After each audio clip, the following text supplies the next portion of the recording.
বেশি পাকনামি করতে গিয়ে এবার সাকিব আল হাসানের কাছে ধরা খেল আরব আমিরাতের টি-20 খেলতে যাওয়া কায়রন পোলার্ড। বিস্তারিত জানতে সম্পূর্ণ ভিডিওটি দেখুন। দর্শক, প্রথম ম্যাচে একাদশের সুযোগ না হলেও ইন্টারন্যাশনাল লিগ টি-20তে দ্বিতীয় ম্যাচে একাদশের সুযোগ পেয়েছিলেন সাকিব আল হাসান। 5 নম্বরে নেমে দুটি চারও হাঁকান বাংলাদেশি এই অলরাউন্ডার। ম্যাচের 16তম ওভারে সাকিব আল হাসান 12 বলে 14 রান থাকা অবস্থায় ঘটে বিপত্তি। সাকিব আল হাসানকে স্বেচ্ছায় রিটায়ার্ড আউট করে খেলতে নামেন কায়রন পোলার্ড। যদিও দলের প্রতি সাকিব আল হাসানের নিবেদন সবসময় অন্যরকম, তবুও আজ এক বিশাল নজির গড়লেন সাকিব আল হাসান।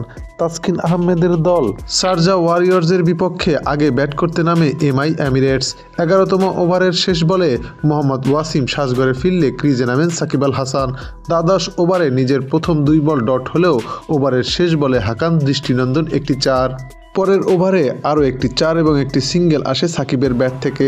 16 ওভার শেষে যখন 12 বলে 16 রান সাকিবের নামের পাশে, ঠিক তখনই সাকিবকে স্বেচ্ছায় ক্রিজ ছেড়ে দিতে হয়।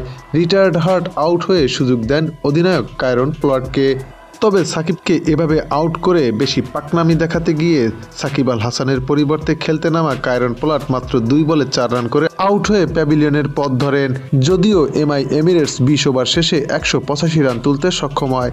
জবাবে ব্যাট করতে নেমে তাসকিন আহমেদের দল শারজা ওয়ারিয়র্স নির্ধারিত 20 ওভারে 182 রান তুলতে সক্ষম হন। ফলাফল হিসেবে সাকিব আল হাসানের এমআই এমিরেটস 4 রানে জয়লাভ করে।